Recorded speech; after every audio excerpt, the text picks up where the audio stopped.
God created the heaven and the earth. That was Christmas 20 years ago, when men in space first viewed the Earth from this perspective. How much has our world been changed since then by man's entry into space? Good evening, I'm Morton Dean, and this is Nightline. T-minus 10, 9, 8, 7, 6, 5, 4, 3, 2, 1. We have ignition, we have liftoff. From telephones to Teflon to television news, the space age has had a revolutionary impact on our lives and on our vision of the future. This is ABC News Nightline. Substituting for Ted Koppel and reporting from Washington, Morton Dean. It seems as if most Americans become interested in space only when a countdown reaches 3, 2, 1. And a manned spacecraft lifts off from the Kennedy Space Center. That's surprising because space does play a critical role in our lives, our individual lives, our daily lives. Visitors from space drop into our homes, our offices, our schools, all of the time. Not blue or green creatures with weird-looking eyes and ears, but visitors in the form of television pictures, telephone conversations, warnings of killer hurricanes on the way, or bumper crops in the making. The way we live has been affected, and possibly the way we think. It's not just astronauts and cosmonauts who are key players on this new stage. Most of us are. What do we as individuals have to gain if more use is made of space, and what do we have to lose if space is ignored as a place to exhibit our technological and scientific advances? First, a background report. Jim Slade takes us back 20 years, December 1968. It's our equivalent of the pyramids, marking us in history and changing how we viewed ourselves and our world. Apollo 8 carried 3 men to the vicinity of the moon, hurled them behind it. This was the first time that man had left the bounds of the Earth. And suddenly, for the very first time, we broke those bounds and we headed for a foreign body. And we were captured by that body. And we were really part of the moon system there for a while, just a moon orbiting the moon. Suddenly, it was appropriate to consider the world from a wider perspective. In the beginning, God created the heaven and the earth. And the earth was without form and void, and darkness was upon the face of the deep. For the first time, we had these magnificent pictures in color of the Earth swimming in the blackness of space. And you could see it. It was white for clouds and for the Antarctic snows. And you could see the continents and the oceans, just as the geographers had said it was. They knew what they were doing. And it looked tiny, fragile. The Earth really wasn't huge. It wasn't infinite. It was a little ball out in space. It was one place, one little ecosystem that we all shared, for better or worse. We choose to go to the moon in this decade and do the other things, not because they are easy, but because they are hard. Because that goal will serve to organize and measure the best of our energies and skills.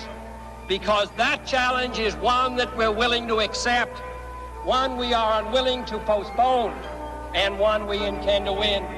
President John F. Kennedy chose the moon as a goal for a number of reasons, many political.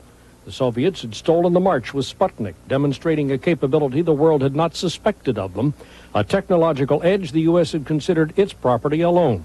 It was a shock.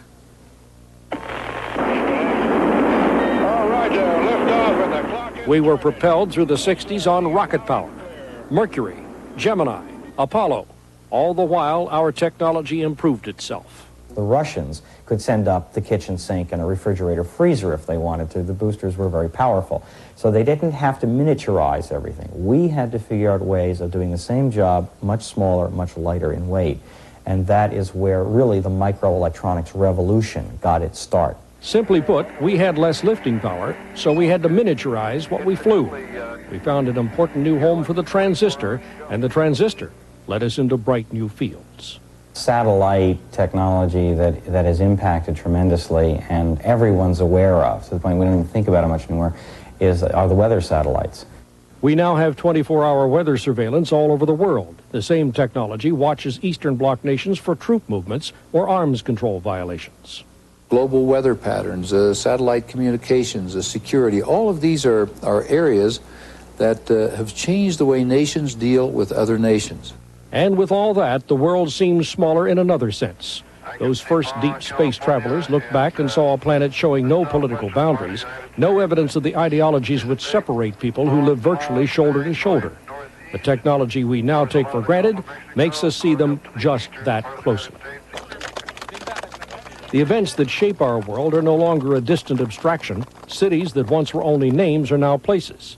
This program, whose specialty is talking to the world at large, is an example of how we live with this new technology. We have lived with it so long that we may have forgotten its potential, even though we're dealing with a world so different from 50 years ago that some philosophers consider it nothing less than a revolutionary change. Carl Sagan considers the changes so monumental that nothing less than a combination of the great spacefaring powers will carry them forward satisfactorily. My view is that these two nations that have booby-trapped the planet with nearly 60,000 nuclear weapons have an obligation to put things right, have an obligation to work together. The American space program can be accused of drift since the glory days of Apollo. There's been no stated goal since then, although the U.S. Space Agency has continued to build hardware epitomized by the shuttle against the time a political decision is made to point a direction. There have been no scientific probes sent to the stars for a decade after a period of unparalleled scientific discovery with the pioneers and the Voyagers. It has become the wonder and the concern of those who see the future. If you're a leader in the space program, you're a leader in science and technology for the world. It gives you the option of determining what your own future will be. Mankind's push into space stands at the threshold of a new phase, full of potential, ripe with technology. The possibilities, space stations, even a trip to Mars. The questions are, who among us will do them, and what unforeseen changes will come? Jim Slade, ABC News, Washington. When we come back, we'll look at how the space age has affected all of us as we talk with a former Apollo astronaut, Rusty Schweikert, with Richard Berenson, professor of astronomy and president of American University, and with science fiction writer Bruce Sterling. This is ABC News Nightline, brought to you by Citicorp.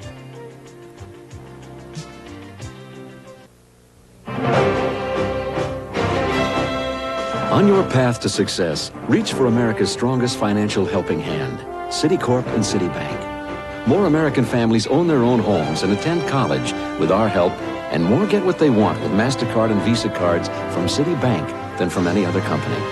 We also serve millions of customers in every major marketplace worldwide. Citicorp, because Americans want to succeed, not just survive.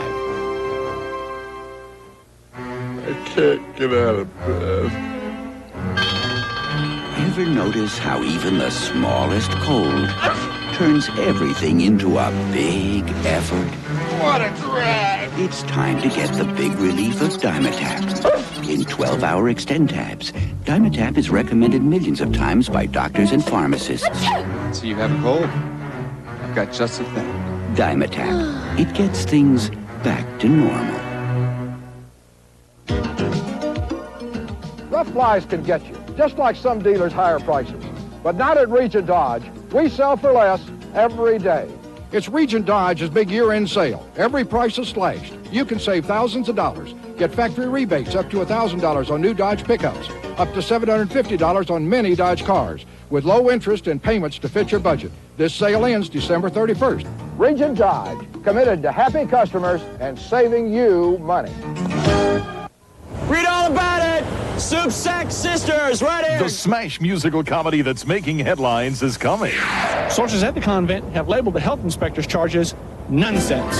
The Little Sisters have become big hits. Jodie Goodman stars in Nonsense, the off-Broadway musical of the year. The New York Times called it wacky fun. Variety called it hilarious. Don't miss Nonsense. For ticket information, let's go back to the studio. January 10th through the 15th. Peter Jennings on World News Tonight, the anchorman for the 90s. Nightline's Ted Koppel, a master at making the complex clear. ABC News, America's choice. Rusty Schweikert was lunar module pilot on Apollo 9, the first flight of the lunar module in space. That was in March of 1969. He was also backup commander for Skylab 2 and is the founder of the Association of Space Explorers, an independent organization of astronauts and cosmonauts representing 17 countries. Mr. Schweikert joins us from our affiliate KGO in San Francisco. Astronomer Richard Berenson, in addition to serving as president of American University, is a member of NASA's Advisory Board on Life Sciences. The board is concerned with issues such as manned spaceflight and the search for life on other planets. He's with us in our Washington bureau.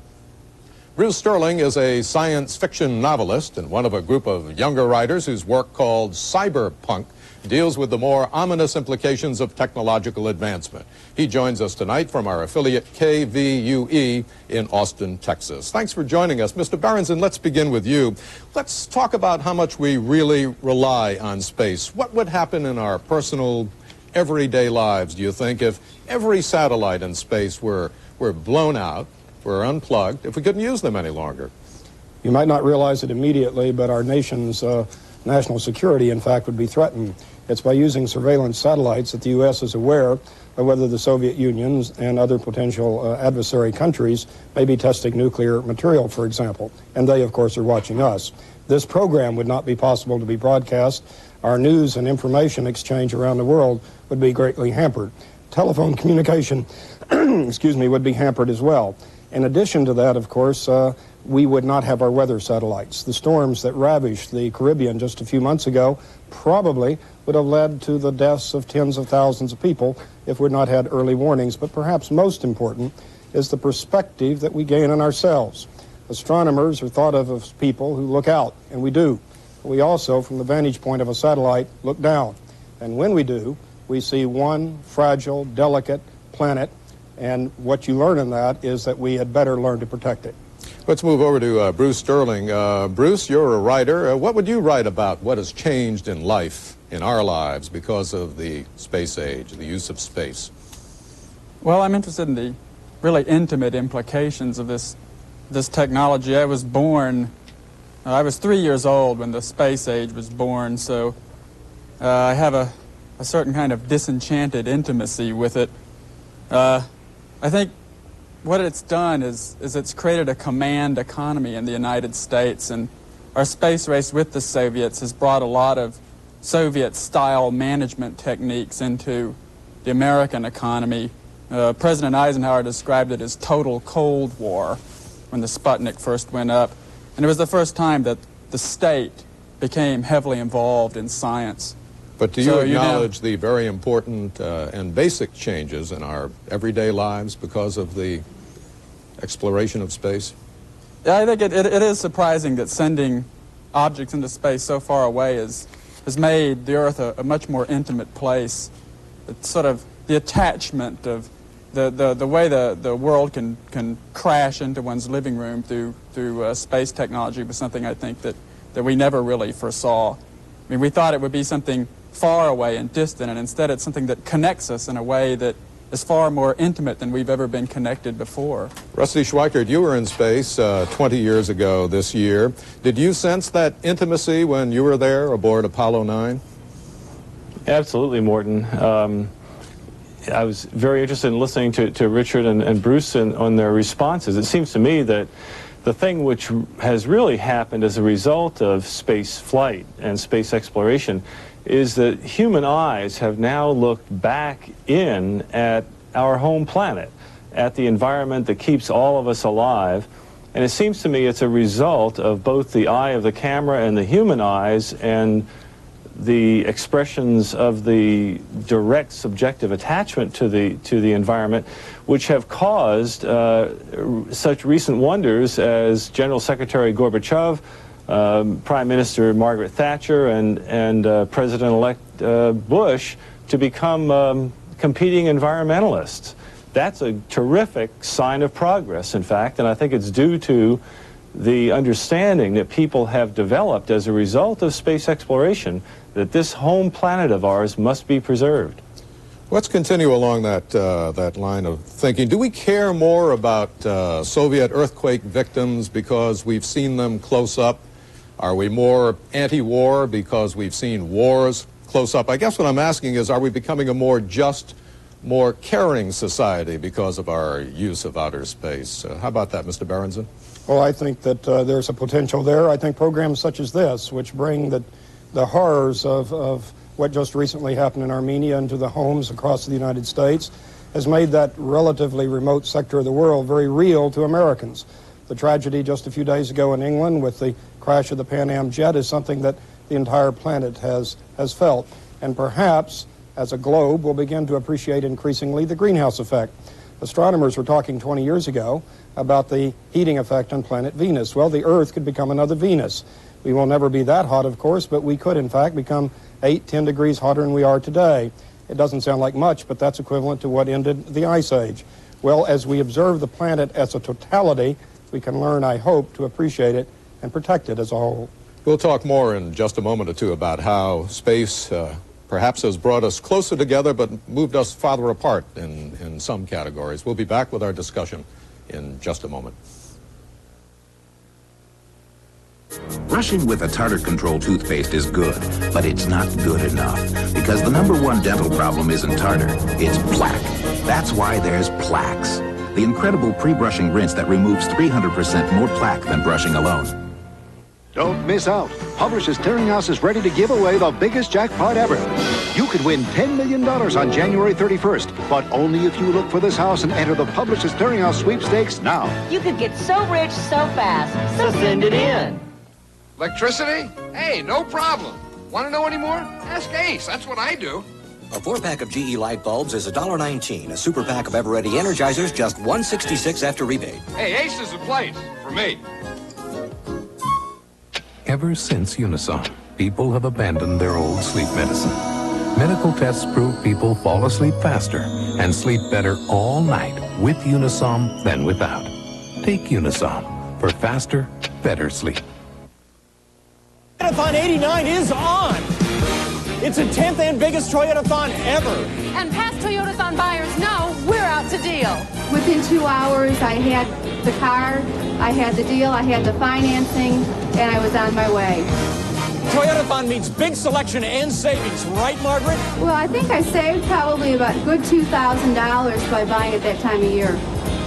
Hurry into your Toyota dealer for Toyotathon 89! And a history-making deal.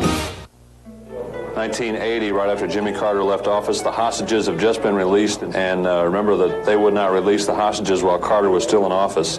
So we were in planes, and we got a hold of Jody Powell, jumped in front of the Secret Service guys and got a quick interview with him about the fact that the hostages were released as they were flying down to Georgia. They didn't even know it yet. And when you did that, did it ever occur to you that you could be wrestled to the ground and arrested? It did later. It didn't at the time. Bob and Ann, the ones to watch at 5 and 10. And now, another great feud in history.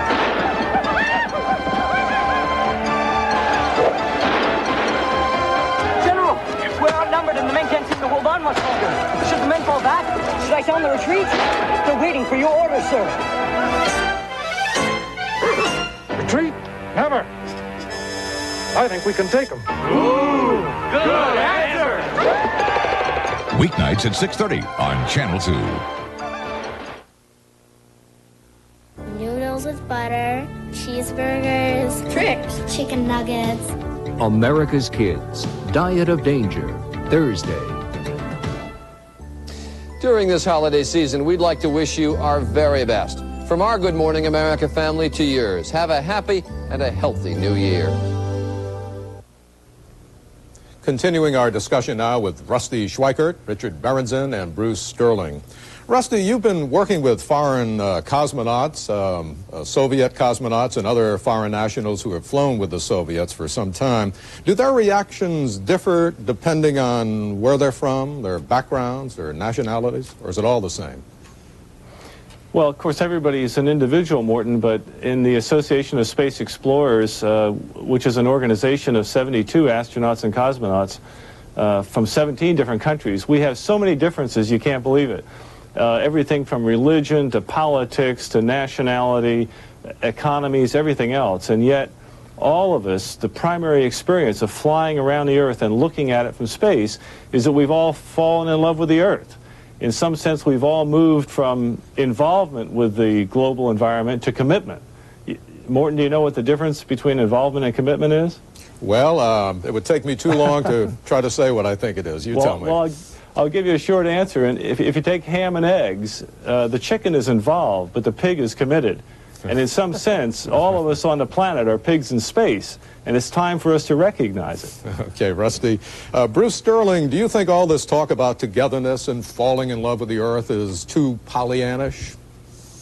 Well, it does have its drawbacks. I mean, the situation that satellite communication is set up, I like to call it the global net for shorthand, has a lot of advantages, but at the same time, it does have definite drawbacks. For one thing, it's very easy to seize global attention with a terrorist act, which actually doesn't create that much physical destruction, but can end up toppling governments or changing the nature of governments. I suspect that the Soviet government, for instance, finds a lot of problems with the necessity for openness that's been forced on them by the ease of global telecommunications now. I mean, they started their rockets off as instruments of national policy, and now that the satellites are up, they find that they have to completely transform their society. Do you think that there must be some ironic chuckling in the Kremlin mausoleum now over what went down with that? Well, do you all agree that glasnost might be in some way the result of the space age? What about that, Rusty? Well, I think there's no question that the whole information economy that we're seeing evolve today, the advent of lower and lower priced electronic communications, computers, etc., has clearly changed the way in which society works and the way in which it can work. But at the same time, we've also had our minds expanded in the sense of understanding that we have global problems as well as just local ones, and that all of us are involved in this. Certainly our children and their future is involved in our taking care of the home planet before all of us become homeless. Rusty, let me just move you to the point of my question. Do you agree that glasnost perhaps was generated in part because of advances in space, the space age, the all-seeing spy satellites, as Bruce suggested before? Yes, but I would say it's both ways. I think Bruce is right. There's a certain forcing of change because of the nature of technology today. But at the same time, the Soviet Union happens to be very proud of the technology and the changes, and so they welcome glasnost in the sense of being a world leader now in a way that they never were before. Ted Koppel did a show earlier tonight concerning messages from Earth to space. Is anybody up there listening? Do you three believe that there is intelligent life in space? What about it, Richard Berenson? Oh, I think there's a distinct possibility there could be. Look, there are more astronomical objects in the heavens than there are grains of sand on all the beaches of Earth. We have found countless other stars similar to our own sun. There are probably tens of billions of other planets somewhat similar to planet Earth. We are probably in a highly populated cosmos. Now, whether or not anyone will ever pick up that signal is hard to say, and if they do, I hate to say, but it'll be at least hundreds, if not thousands or tens of thousands of years before they do. Because even though it'll be traveling at 186,000 miles per second, the nearest habitable life site would be at least that far away. You don't think they've visited us? No, I do not. I know a lot of Americans do, and they mentioned that in the show. But in point of fact, I think that at least 95% of the presumed sightings and visitations here are readily explicable in terms of normal terrestrial phenomena, and the remaining 5% are, in my view, if you have better data. Rusty Schweikert, briefly, if you would, do you believe there is intelligent life in space? People with 2 ears, 2 eyes, a nose, a mouth? Well, the former, yes. The latter, I'm not so sure, Morton. I do agree with Richard that I think it's very unlikely we're the only intelligent life in space. I wouldn't bet on it looking like us. On the other hand, I think something that's extremely important is that we're not going to be getting answers to our problems by asking questions of a wiser group of folks out there. I think we're going to have to solve our problems if we're going to have the opportunity to join them in the future. And Rusty, in a word, do you believe we have been visited by people from outer space? I don't happen to, but a lot of people do. Bruce, what about you? Do you think that there is life out there? And I'm with the other two gentlemen. I believe there probably is life out there, but I think that if there were aliens close enough to listen to, say, this broadcast tonight, they would probably be creatures of such fantastic power that their presence here would be very obvious. I mean, it's not at all easy to cross the enormous gulfs of space between here and even the nearest star, and I doubt there's anything there. Bruce, So if we there have are beings... we have to take a break right now. I'm see. sorry, and we'll be back with our discussion in just a moment.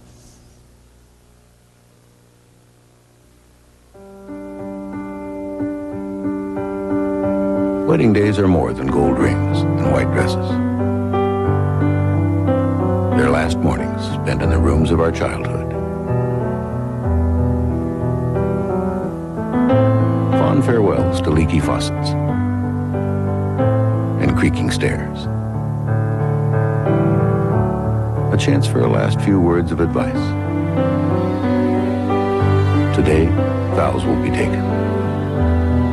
Promises made. And life will never be the same again. Of course, life, like a wedding, doesn't always go exactly as planned. And that being the case, it's well worth having the peace of mind only this card brings. The one from Blue Cross and Blue Shield. Those who have it feel better than those who don't.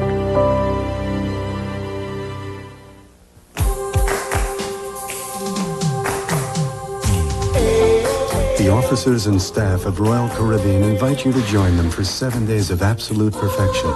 Don't just cruise the Caribbean, cruise the Royal Caribbean. Anywhere in the world you can dial direct, you can dial with MCI for up to 22% less than AT&T. At MCI, we don't just promise you the world, we give it to you for less. Until you call, you'll never know how much better a long-distance company can be.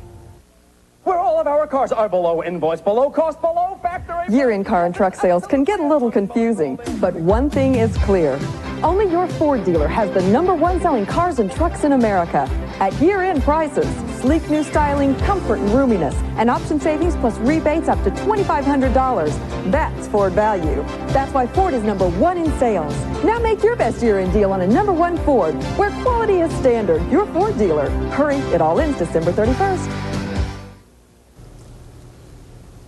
With us again now are Rusty Schweikert, Richard Berenson, and Bruce Sterling. We've got about a minute and a half left, and I'd like to ask you, with all the money being spent in space, how do you answer the obvious question about why not spend it here on Earth, where there are so many problems, increasing problems, that have to be resolved? How about that, Mr. Berenson? Very quick answer. First of all, the money is spent here on Earth. And of course, we all care about the plight of the poor and the disadvantaged. And 1/4 of the 5-year-olders in the country today live in poverty, and that's shocking. But the truth is that space exploration, science, and technology is what has propelled our country in the past, and it can in the future. What we need is a long-term commitment, one that extends past the term of any congressman or any president, and it will aid everyone. Rusty Schweikert, you've heard that argument, and a very strong argument, ever since you flew 20 years ago. How do you answer it today? Briefly, if you would. Well, first of all, I want to second everything Richard just said. He's exactly right. As I said earlier, unless we begin to take care of the home planet, all of us will be homeless in the future. All of the astronauts and cosmonauts who have looked at this incredible Earth in the black background of space have come very personally to that same sense that we've got to take care of this place. Briefly, Bruce, about 15 seconds. What about you? What's your answer to the debate? I think we could probably have a really good space program for about 1/10 of the amount of money we spend now. I don't think science is the crux in this. I think the space race is about power and politics. I want to thank the three of you for joining us tonight, and that's our report for tonight. I'm Morton Dean in Washington. For all of us here at ABC News, good night. This has been ABC News Nightline. If you wish a printed transcript of this or any Nightline broadcast, please send $3 to Nightline Transcripts, 267 Broadway, New York, New York, 10007, or call area code 212-227-READ. This has been a presentation of ABC News, where more Americans get their news than from any other source.